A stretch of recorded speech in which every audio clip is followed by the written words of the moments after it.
So this recording is to demonstrate how to make uh, an interactive public web map in ArcGIS Online for the Massachusetts fire control districts that will mimic this particular map we see on the screen. This is for New York State, and this map shows the New York fire control districts. So the state is divided up into different fire control areas, and this shows the fire danger risk in these 6 colors for each polygon, which represents a separate fire control district for New York. Our task is to replicate this for Massachusetts. Um, the specifics of this project is that on a daily basis this changes. So we have one point person in DCR who, her name is Karen. She's going to be potentially gathering for each one of the Massachusetts fire control districts. She's going to be logging what the fire danger is for each day, and then she's going to be entering the data into GIS so that this map hopefully dynamically updates to show the fire danger color key for that day. In addition, in this particular example, the red flag warning gets placed for a particular district if the National Fire Control Service decides based on data they have that district has a particularly high danger. So it's a different level of effort, which we're not going to be replicating today. In future, we'll probably make a point file where the person who's updating this, Karen, can just drop a point and say, here are the different codes, but in addition, she might drop a point here, drop a point another here, which says that in these shapes and these colors are the state's feedback on fire danger, but wherever there's a flag, that's fire danger assessed on a national level. We're not going to do that part today. Today we're just going to try and see how we can dummy this up. So what we already have as a starting point is the state of Massachusetts has been broken up into, I think, about 14 fire control districts, and here's an example. Here's a rough map of what they look like. They mostly correspond to our county boundaries, and the name of the fire control districts in Massachusetts actually have the word county in them. So that is the Essex County Fire Control District. If you look at it, that's the name of the county. The name of this fire control district is the Essex County Fire Control District. This is the shapefile that we have. The shapefile contains, oops, I'm not able to move this, but this is the shapefile for the fire control districts. Each polygon, oops, contains fields that describe what county it's in, who the chief is, the name of the district, the number of the district, which warden covers that district, what the address of the district office is, email, work phone, cell phone, etc., etc. So that is the data set. This is what it looks like. So I'm going to click over into ArcGIS Online to show you the back end of this. This is the DCR Fire Control District's hosted feature layer.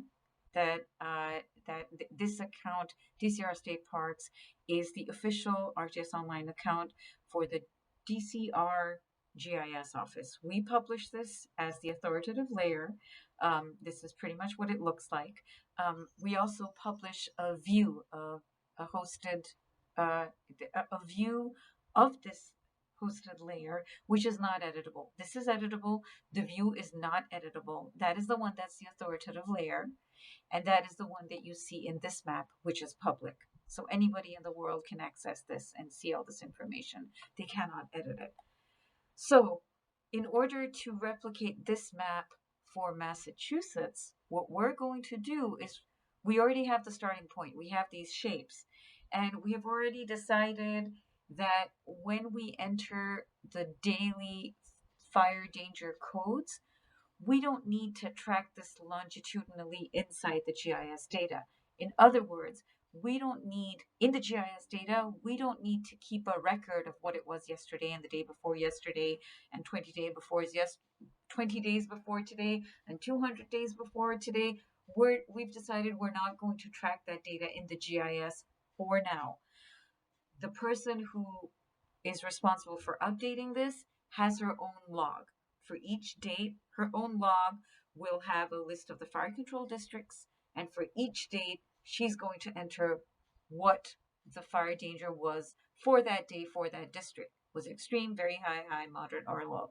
And so if we need to at any point do a GIS analysis or replicate what the fire hazard was on a particular day, we can very easily do that very, very quickly. We can add a related table and do it like that. For now, that is not what we're going to be doing in this map. This is a very simple map, which is probably going to be enhanced as we go down, and there's going to be further different maps. So for now, it's important to see this architecture, that this is our main hosted layer that is editable. This is the main data layer that lives in ArcGIS Online. It's owned by DCR State Parks. It lives in a folder over here, and this is the public view. So I'm going to go ahead and open up this editable data set and give you a closer look at it. So this is the item. This is the overview.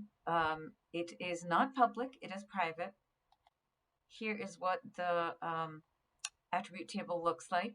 County, chief district, district name, district number, warden name. All this should look kind of familiar from when all these fields over here come from the attribute table. Here are all the attributes. The visualization, this is pretty much how it's visualized, which is how you're seeing it right over here. But let's go back to the data. So what we have to do at this point is add a field to this data set where we're going to put in the, what is it called? Fire danger, the fire danger codes. So let's, from the table view, where you can see the attribute as a nice neat table, I'm going to click over into the fields way of looking at it. This also lists all the fields in a neat little list. So I'm going to go ahead and add a field and call it fire danger code. It's going to be run together. I'm going to copy. I'm going to call it, actually, I'm being advised to call it fire danger rating. On this call is a fire warden. I know the system is not picking up his voice, but he's telling me a better name would be fire danger rating. So we're going to go that. I'll leave uppercase. This is the alias. So I'm going to call it that, fire danger rating. Is it going to be string? It is, because it's a text field. 256. I'm not going to give it a default value. Or maybe I should. Maybe that would help ease things. So a decision here about a default value is if you know that most days your fire rating is going to be moderate, like let's just assume this is the state of the way things are right now. If you went ahead and gave the field, you could make this have the default rating of moderate. And what that means is, yeah, if you added a new polygon, it would default to this. So it just struck me as I'm saying this, that we're not going to be adding any new features to this data set. So the default value really is moot.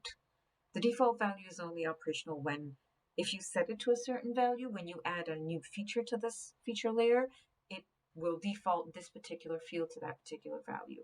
We're not going to be adding anything, so this doesn't even matter. Let me go ahead and add the new field. It's going to take a few seconds. It's saving it. Wonderful. Let's go down. Here it is.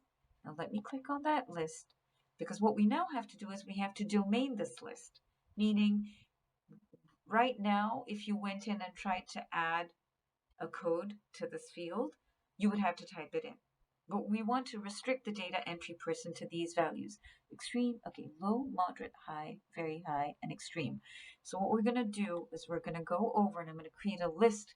Now remember, I'm in this field. See, I'm in the fire danger rating. So I want this field to not be open-ended. Right now it's an open-ended field where you can type stuff in.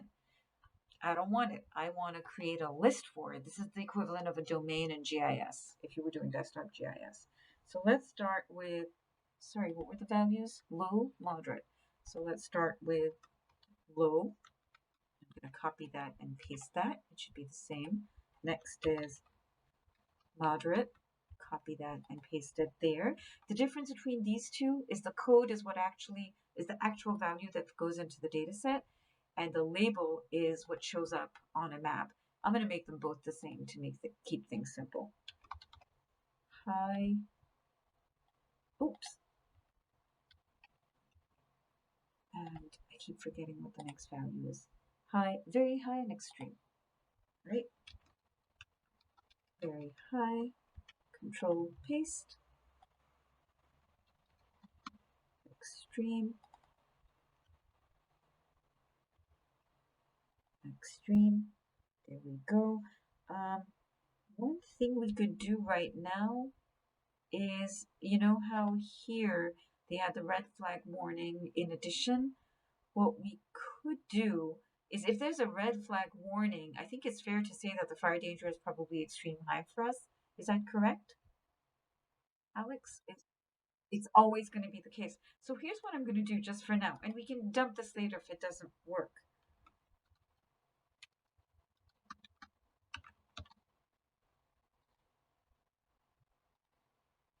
Oops.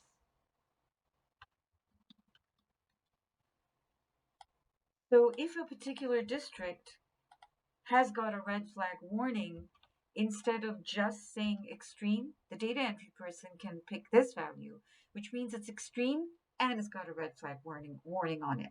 So we're making one field do two things. And if this doesn't work, we're going to scrap it later, but I'm going to test that for now. Let's go ahead and say save.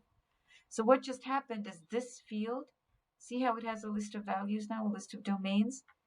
What's going to happen, I'm going to do this as a test. If I go back to the table view, and if I go over here and try to enter a value for, what is this? The district name is Barnstable, Dukes, and Nantucket counties. Look, it's showing me a list. I can pick the right value and it's going to calculate that. I'm not going to do it just now, but done. Just like that, what we have done is to this data set, we have now added one more field. It's not showing here because I haven't updated. Remember that this public map is showing the view. And we just added the field to the main hosted layer. The view is linked to the main hosted layer, but every time I make a schema change to the main hosted layer, a schema change means if you add a field, delete a field, change something really basic. Every time I change that, that doesn't automatically show up in the view. I have to go update the view definition. I'm not going to cover that in this tutorial. Maybe I will later. But for now, I just added it to this. And this is not something that needs to be immediately be visible on the stewardship map. Down the line, maybe we will make it. But for now, the goal of this tutorial is just to make an interactive map like this. So I think we're all set. To the basic data set, we have now added a place for our fire control operative to enter daily fire danger warnings. The next job we have to do is to make a map that she will be able to easily edit on a daily basis. So let me start by taking this data set, which is over here, which we have open. Let me go ahead and make a map from it. So the easiest way to do this, you could, of course, just go to a map, start a new map, and go look for this data and add it. But since I'm here, I'm just going to go ahead and open it in the map viewer. And it's going to open in the new map viewer, not the classic, since our organization has gone to the new map viewer. Here it is. And I will beg for forbearance from the audience. I am not very familiar yet with the new map, so it might take a few seconds for me to figure out things. So this right now is symbolized on the fire control districts. I want to change that and symbolize it on the fire control ratings, which right now there is nothing in it, so it's going to be a little difficult to symbolize. Why don't I go in and just make some bogus entries just so that we have something to symbolize it on? So this is the editable layer that I'm making the map in. That's where I just added the thingy, the field. I'm going to go in and add some bogus data just to help me symbolize it. I'm going to make sure that there's one of each. This one's low, that one's moderate, this one's high, this one's very high, this one's extreme, this one's extreme and red flag. I'm going to go back and just cycle through this. Please bear with me for a second. I must be almost done.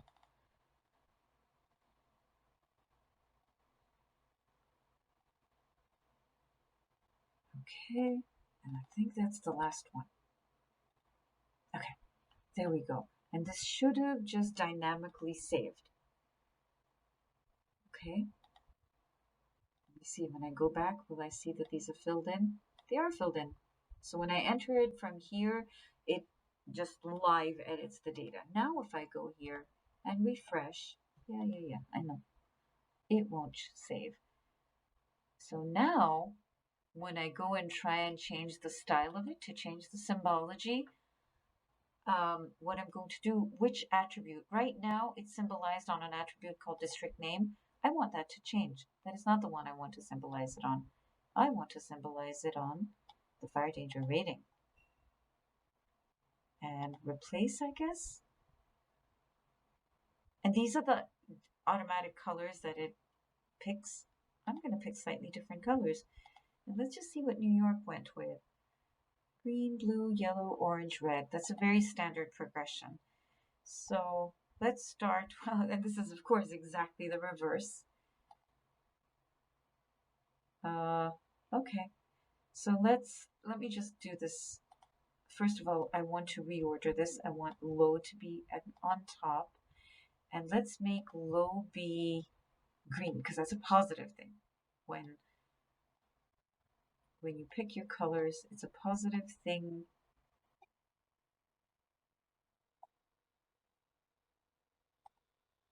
Okay, I'm being told that this is the national kind of scale. So low green, blue, yellow, orange, red. Green, blue, yellow, orange, red. Okay, so there's that. Oh, okay.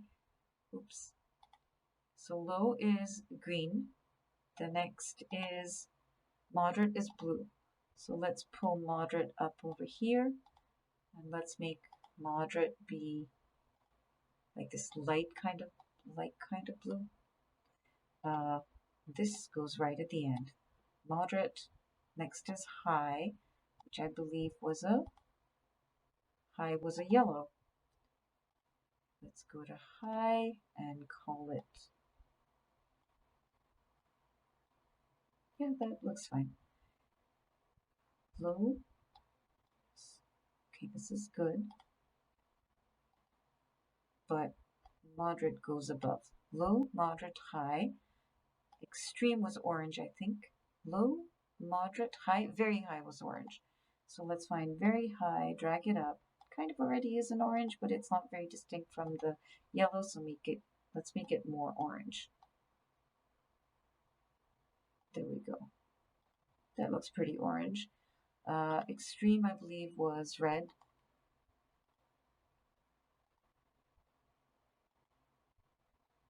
Here we go. Actually, let's make it a lighter red.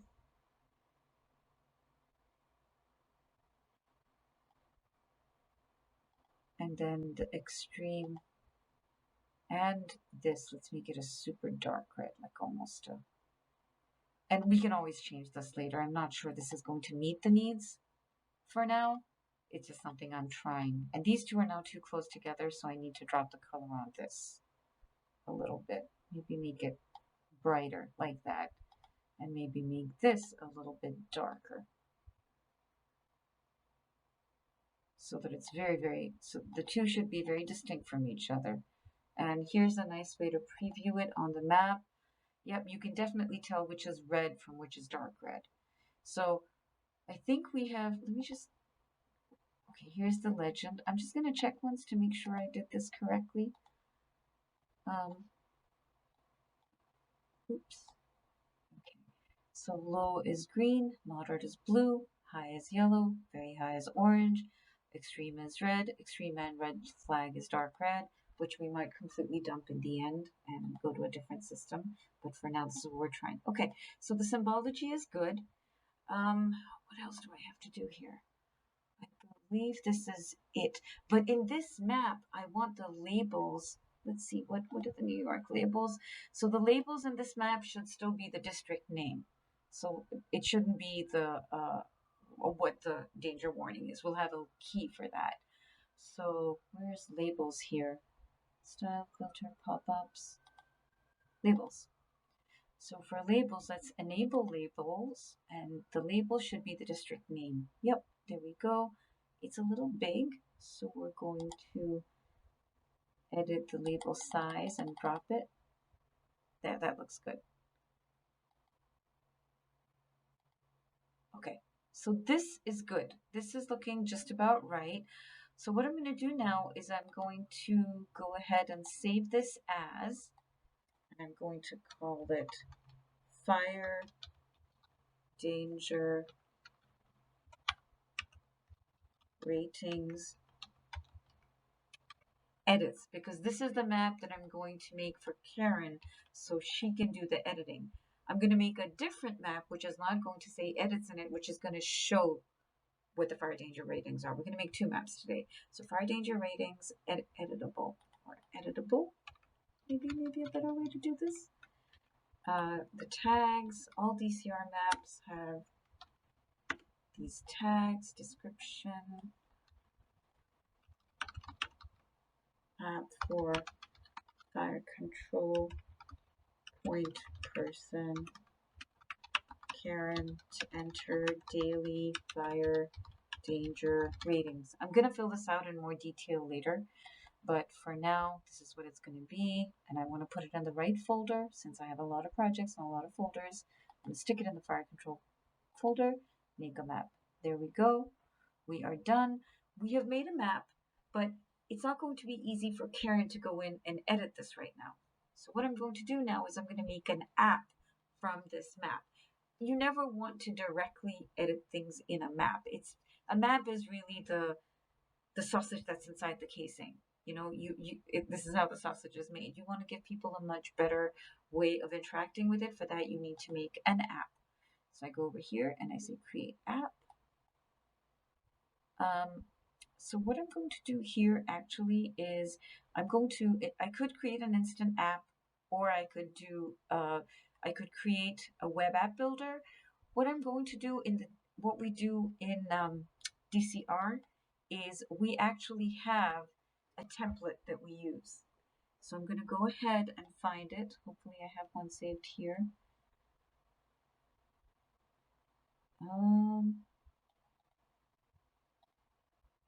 I'm going to pause this video recording for a second while I go find this. Okay, I'm resuming recording again to say that the way we do this in DCR is that since we're going to be building this app in Web App Builder, there is a template Web App Builder that has already been built for us. It's branded with the DCR colors and logos and tools, and we like to always make web apps conform to that standard. So this is what it is. It lives in this template, and the way we use it, just because the normal way of making a template available has been a little tricky with ArcGIS Online, it's been breaking, so this is our workaround. So what I do as DCR State Parks is I go find this template. I make a copy of it first. I want to leave this one untouched for future web apps that I might make. So I'm going to go ahead and edit this application. And instead of working in this, first I'm going to make a copy of it. And you make a copy of it by saying save as. And now I'm going to give it a name. This is going to be the name of the app that I make. I'm going to call it Fire Control. No, what is it? Fire Danger Rating Editable. And whatever it was that I called this map, I'm just going to copy and paste from its description that I already made. Oops. Darn. Okay, where's the map? Let me go find that map. I don't want to type again, so I'm going to go and find the map that we just made, that editable map. Oh, yeah, here we are. I'm going to copy that, and that's what is going to be the description. Web app for fire control person to enter daily fire danger ratings.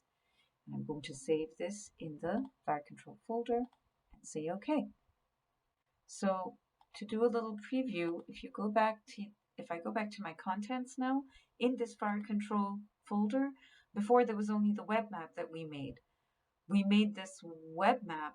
I'm going to review a little bit more. We took this editable hosted layer, we put it in this web map. the first step we did is we added a field to this editable hosted layer for the fire danger ratings. We added a list to that field. We actually went in and put some values. We symbolized it so it looked just right, and then we added it to this web map. We saved the web map. Then we made a copy of a web mapping application that is branded, and we gave it the same name as the web map. Now, it is to be noted that this web map does not yet consume this web map. This is what we're going to do next. Usually, if you start from the web map and build the web application from here, this web map automatically goes into the web app, the web app builder, web app. But we're kind of going backwards. So the next thing we're going to do is we're going to open this up and point this app to this map. And here's how we're going to do it. We're going to open this up. I'm going to shut down all these other things. I'm going to edit the application. Right now it's pointing to some other rubbish map, so you can just ignore all this. When you're in this web app builder app, so you see how this is branded for DCR? It's got the logo, it's got the right color, it's got a certain suite of widgets that everyone in DCR is used to using. So a lot of the work here is done for us. So this is a really good starting point for any web app that anyone in DCR wants to build. Once you're in the web app builder, a quick tour of how web app builder works. You have 4 different ways of interacting with this. This part of the screen is a preview. It shows you what your web app looks like as you work with it.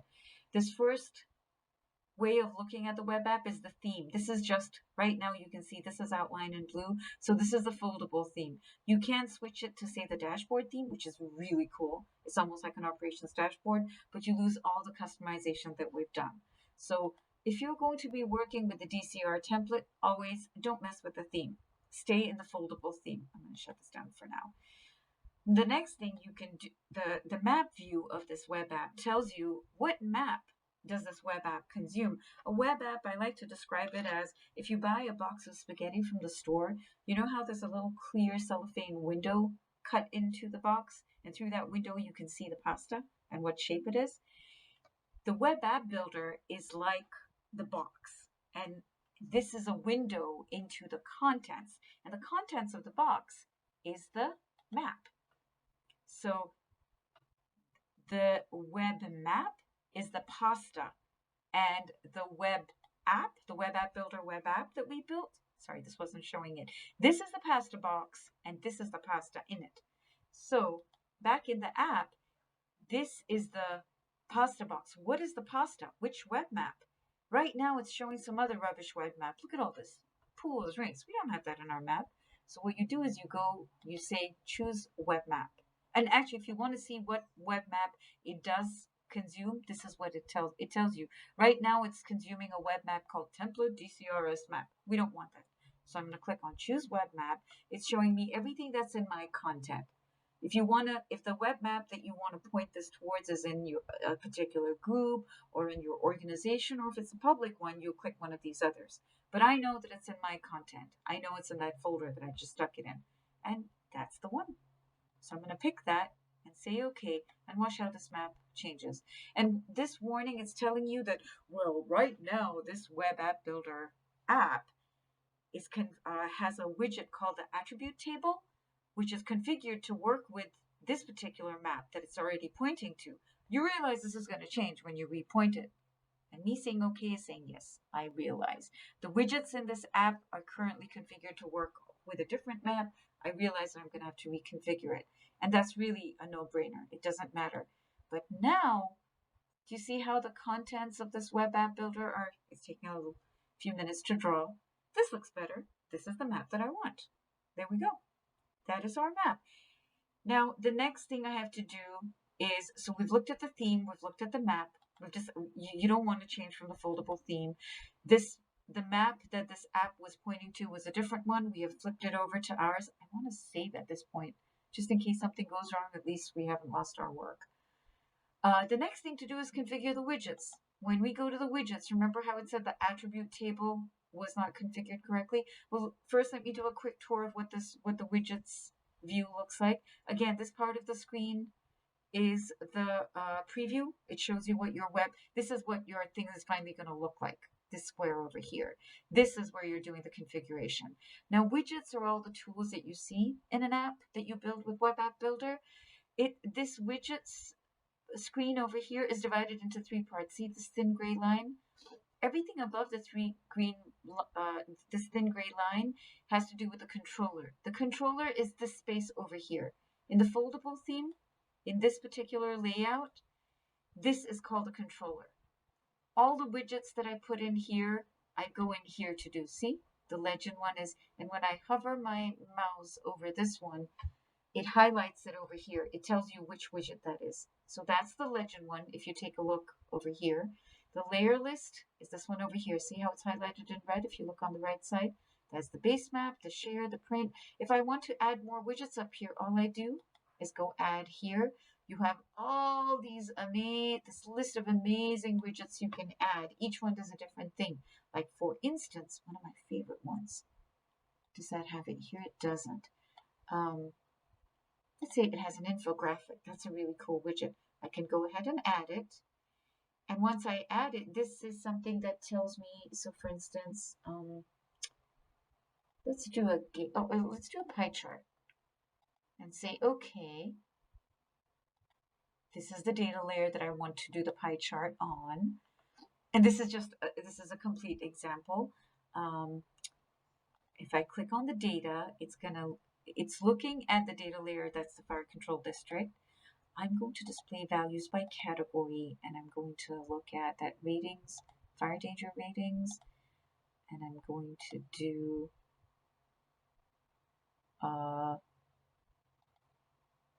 district number, and I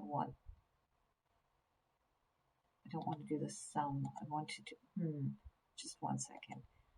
I want to do counts, sorry. And I want to do it by,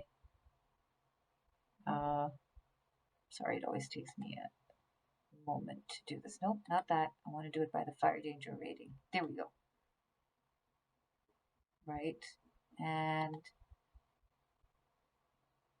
I think what this tells me is, one second, fire danger rating.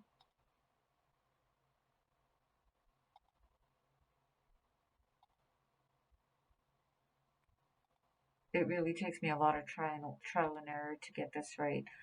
Display feature counts by category and fire danger ratings. This really should work. It's possible we have one of each right now. I thought we had two of each though. But anyway, I added this. It got added to the end. I can drag it and drop it over here. You have to wait until that red line flashes if you want to move it. And the red line flashes to tell you it's between these two. I want it to be between these two, so I do it here. And now see how it showed up over here? And if I click on it, it's telling me there's two that's very high, there's two that's extreme, and see how it's actually highlighting them here. Two are very high, two are extreme, three have extreme and red flag, two are high, and two are here. It's just interesting that the three doesn't look bigger. They're so close to each other that it looked the same. So this is what you do. If I decide that I don't want this, I click on X to make it go away. I click on the little pen to edit this widget, and this little circle, if I open this, if I click this, what happens is when I open this app for the first time, it's going to be open by default. Right now, and I'm going to turn that off. If you look at about, I think, oh, it's interesting, the about isn't. I thought the about was on. I think that's the one that's open when you first open this.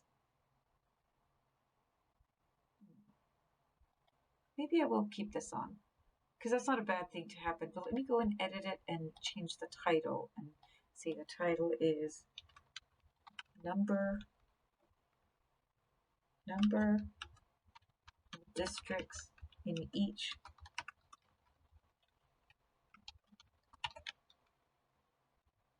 and actually we can change this from a pie. It would be better to actually change it to a bar chart now that I think about it, but it's okay.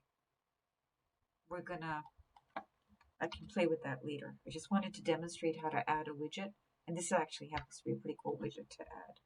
So I'm going to shut this down.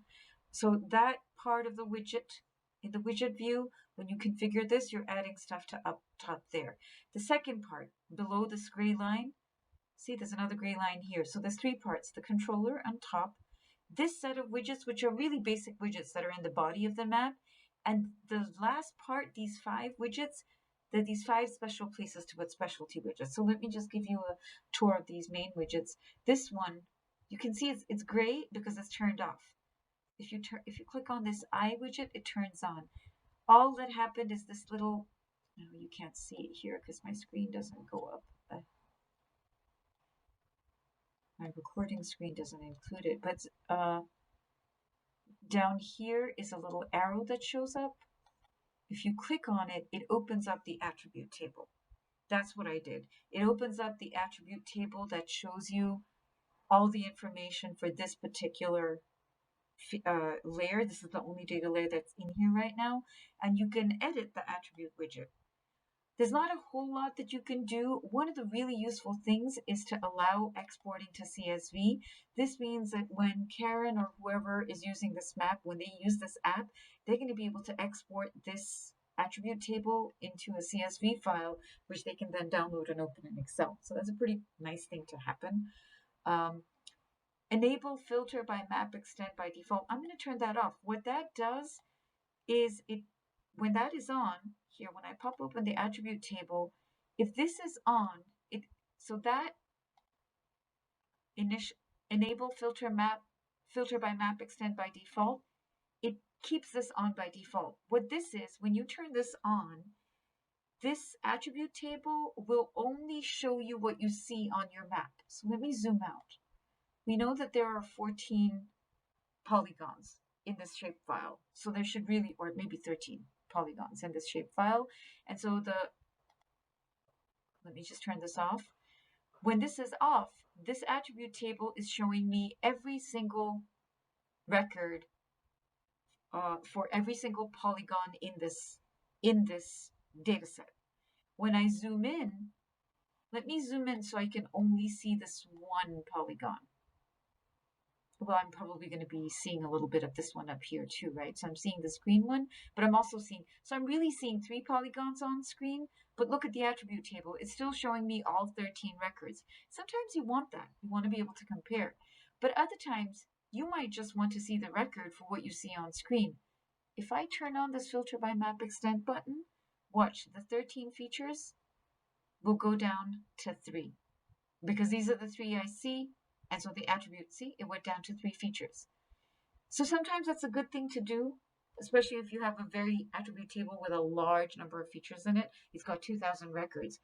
Your performance will slow down. If you're seeing the whole data set, even when you're zoomed in, your performance goes down, and maybe you don't want to see that. You want to just be able to see that one record for that thing you're looking at. In that case, the filter by map extent is a nice button to turn on. So that's what that button is. And this setting for this widget where you say enable filter by map extent by default, if this is turned on, then when you first open up this widget, this is going to be on by default. Since this data set does not have many records in it, it's only got 13 records, this is not necessary to have this on by default. It's okay, let's have that off. Let this widget show all the records by default. It's very easy for the user to just then go and click on the button. So that's pretty much, the attribute widget does not have a whole lot of settings. This is really all there is. You can change the name of the attribute. You can change the widget icon if you want. There's all sorts of customizations in DCR. The icons, there's a very easy tool to create icons for all this widget that I'll show you right at the end. This widget over here is something, if I highlight this, you'll see that it's highlighting this over here. Whenever you hover your mouse on the map, it tells you what the coordinate system is. Extent navigation are these 2 buttons to go to the previous extent, just like with your internet browser. The full screen, it's off right now. It helps this whole map expand to the full screen.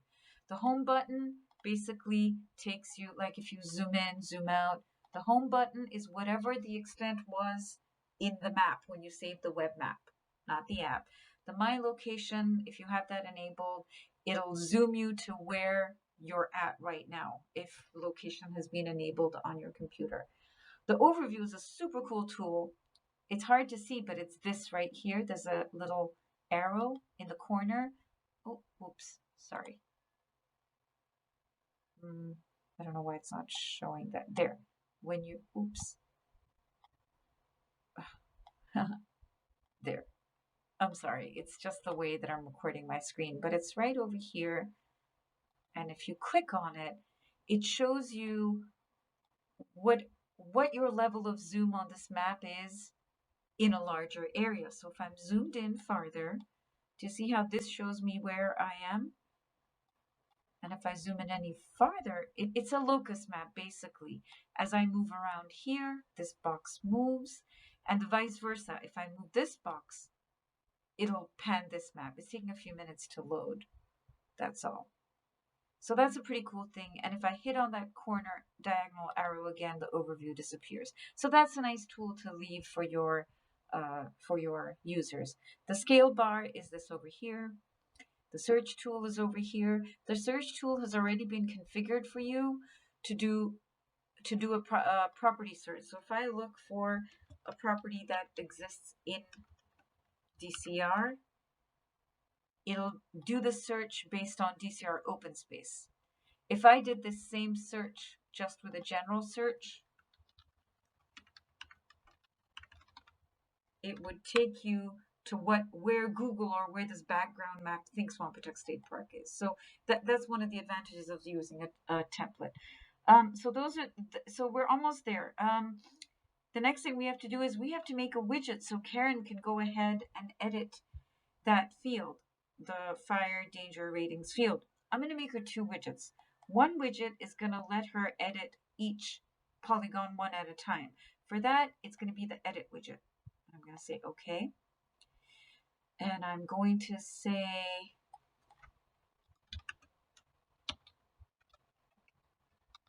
rating 1 by 1 to enter your, that's going to be the name of the widget.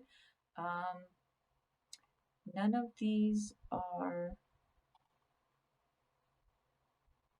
so I'm going to change, so the editable layer setting, what this is saying is when you configure an edit widget, it basically lets you edit the data, whoever the user is.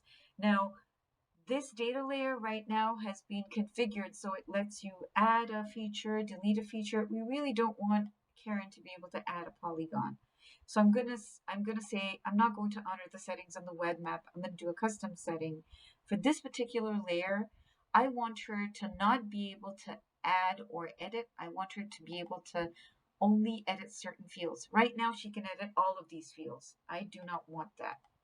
I'm going to turn all of this off. I only want her to be able to edit the fire danger ratings field, and I want her to be able to see the district number and the district name. I don't want her to be able to edit them, but I want her to be able to see them. And maybe it'll be helpful for her to know what county, and maybe it'll be nice for her to see who the name of the warden. Let's see what this looks like. Say OK, and now let's see. Let's preview what this looks like.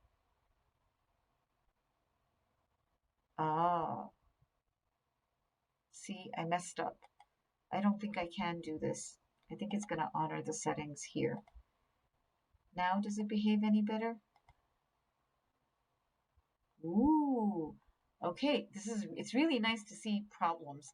So it looks like I don't have a editable layer. Let's go back to the contents. Let's go back to this map. Let me open it in a new tab and see why is that? Isn't this layer editable? Let me go see. Of course, if there's a layer that can't be edited, then it's going to say you can't edit it. Let's see. Let me see the properties of this layer. Editable symbol information. Save, saves duplicate, appearance, visible, editing, enable editing. It is editable. This is the layer that I have in the map, and this is editable. Let's go to the fields. Is that where the problem is? Is this field not editable? Doesn't say anything here. Let's go back here. Am I able to edit it from here?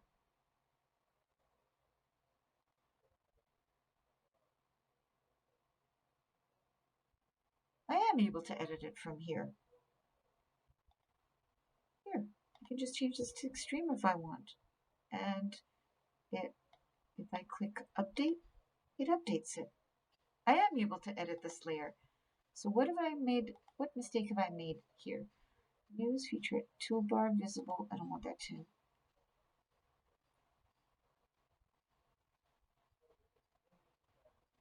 Let me say OK again. Your account does not have permissions to create or modify data, or this web map does not. Maybe I should save this and restart this. Let me go back. I'm a little bit embarrassed that this is going wrong in a demonstration, but I'm also glad because this kind of stuff happens all the time, and it's nice to know how to troubleshoot. So let me go back. Let me open it up again. Hopefully this will work like a refresh. Go back to Edit Application. I hit Save, so it should have saved everything I did. The pie chart should be up here. Yep, there it is. See how it's popping up by default? And now let me go back to my widgets. Go down here. Let's try it.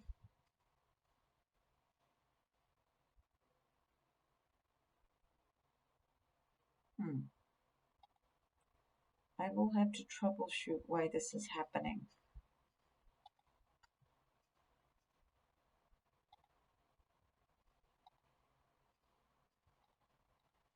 Oh, interesting. So here's something I should check. Let me go back to contents, and I'm going to open it in a new tab so that this stays the same. Wish I could move this away. I'm on a Teams call here. So if I go to my content and I go to the editable layer, go to the settings. Oh, sorry, to go to overview. This is the layer. And then if I go to the settings,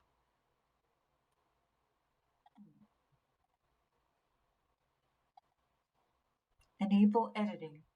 What kind of editing is allowed?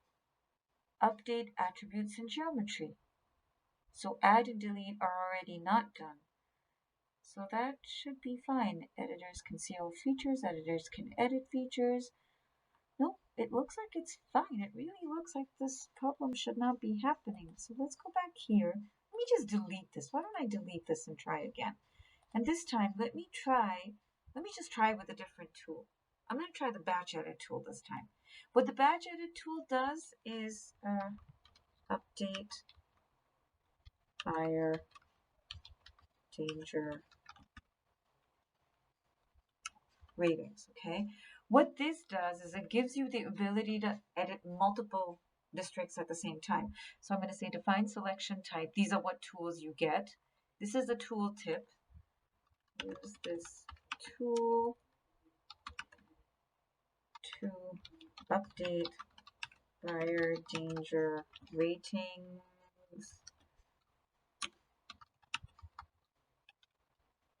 for each fire control district or for many at once. Important, if you choose to edit many at once, values you enter will replace existing values and cannot be, and the change cannot be undone. That is the tooltip that they will get when they open this. So that, and these are the different ways that they can select the data. I'm going to make this a little bit simple and just give them this and that. Okay, yeah, I'll show you later what this means. Define the layer to update. What layer is this going to work on? This is the layer. The symbol that is going to be highlighted with, I'm going to make this, no, not red is actually not a, because everything is right here. I'm going to make it black. There. I'll show you what that is and which field does it work on. I wanted to only update this field. So I'm going to hit OK, and I'm going to explain what these settings are in a minute. Let's see if this works. So what this is doing is, so remember how here I had picked these three tools to show? So it's showing me these three tools. So I can, if I want to edit one at a time, I can pick up this point.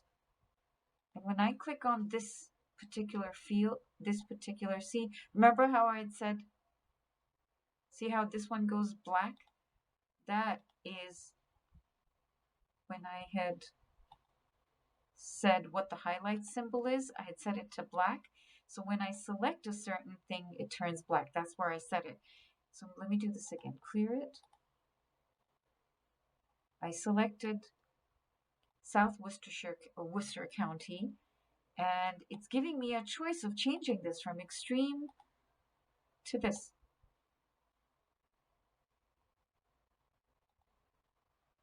I'm gonna wait for this to refresh. See how it changed it? It used to be extreme before. That is one way I can use the tool. I can do it one at a time. But let's say that I want to change a bunch at a time. I want to change all these three to the same value.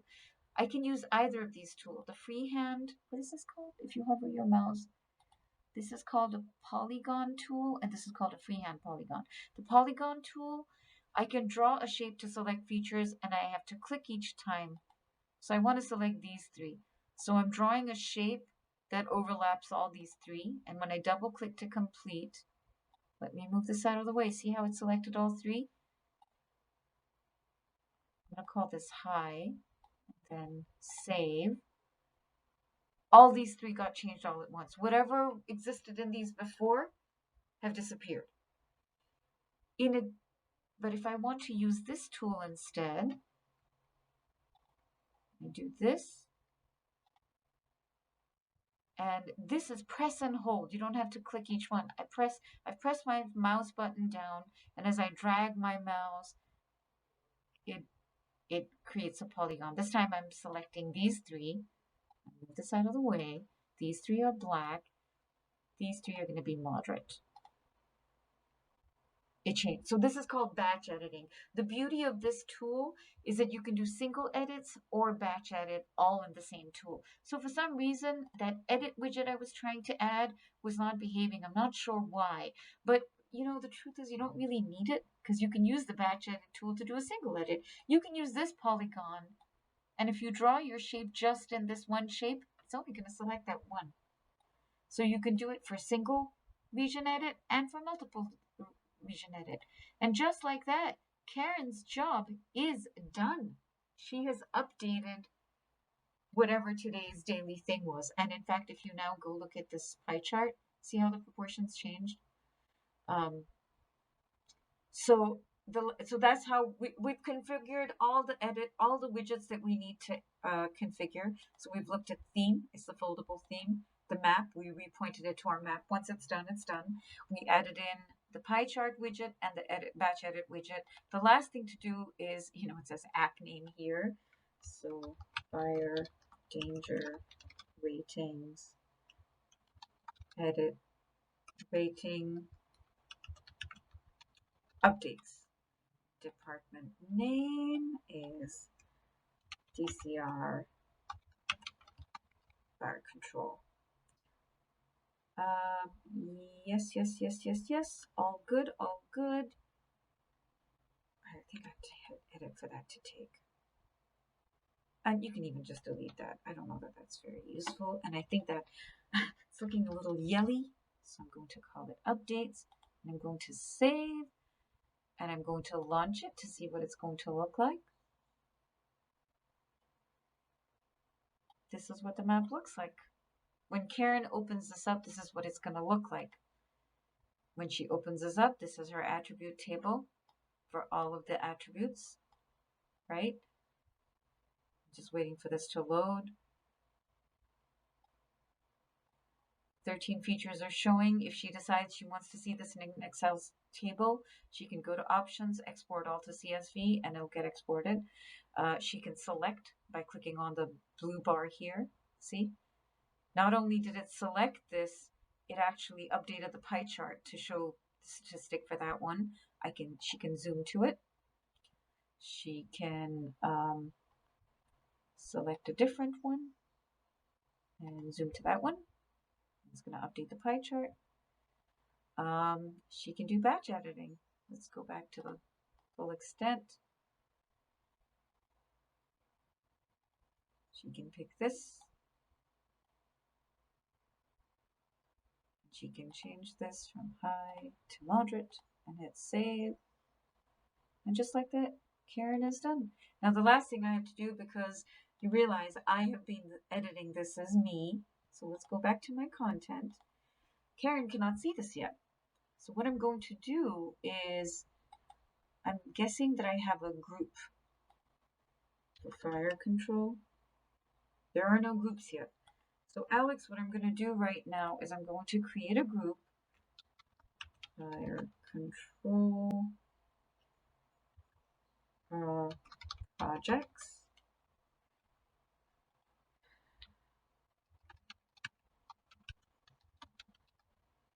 I'm going to fill this out later because I don't have running out of time here. Who can view this group? Only group members, my organization only. Okay, I'm going to go ahead and save that.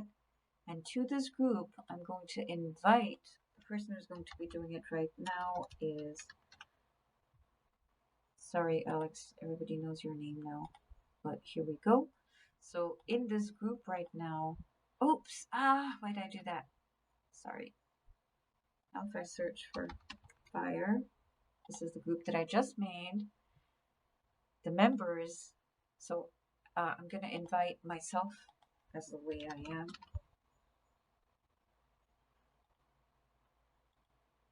Okay, these are the 3 members in it right now. I'm going to make an account for Karen, and I'm going to invite her into this group so that Karen can also do this. But watch, there's nothing shared with this group yet.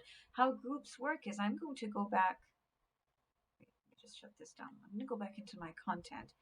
So this is the app that I have to share with this group. When I share that app with this group, everybody who's in this group is going to be able to see it. So now this app, remember, this app is useless without the map that goes under it. So I'm going to also have to share this web map. And this web map, in turn, is useless without the data that goes into it, which is this one, the editable one. So I'm going to select all 3 of these, and I'm going to share it with a group called Fire Control Projects.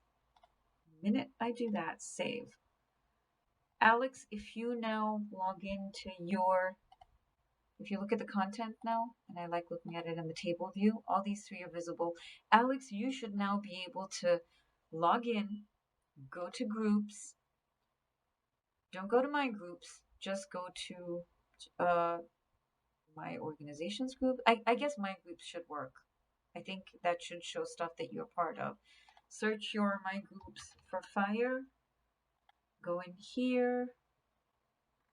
Go click on the map, and you should be able to launch it, view it, and edit it. You will not see this edit application field button because you're not the owner of this. Only the owner of this can edit it. Even me, when I log in as Chandri Lahiri, I will not be able to see this edit button because I'm not owner of this. DCR State Parks is. You will just be able to see the view. And how we're going to actually share this with Karen is, so Alex, I've copied this and I am going to put it in the Teams chat with you right now. This is what I just sent to Alex. So if Alex clicks on this, and this is how we're going to share it with Karen, okay? We're just going to send her this link. See? Because I'm logged into ArcGIS Online, so when she clicks on the link, it's going to open up in the default browser. For me, the default browser is Edge. And if she is not already logged into ArcGIS Online, she's not going to see this. It's going to say, please log in with your ArcGIS Online ID and credentials. When she does log in with the ArcGIS Online ID and credentials that I made for her, Alex, when you do this right now, log in with the credentials you already have. She should be able to see this, and she's off to the races. And with that, my demonstration is over for how you go from a basic shapefile to adding an attribute to it, to configuring it, to adding it to a map, to adding the map to a web app, and configuring the web app and sharing it so someone can go through and update this real time. The next thing we have to do, Alex, is make a similar app that is not going to have any edit tools in it, but that is going to just show the status. This is for, like you were saying, the fire departments need to see it, maybe your chief needs to see it, you need to see it. It's going to be a very similar app that's going to show the only difference is it's not going to have an editable thing. So this is for people to consume. Our options there are to make an instant app, a web app builder app like this. We could make an operations dashboard that has a lot more information in it. That's the next project. We made this one app to help someone edit the data. The sister or the brother app to this will be an app where people can consume the data. And with that, my demonstration's over. I hope this was useful. Thank you.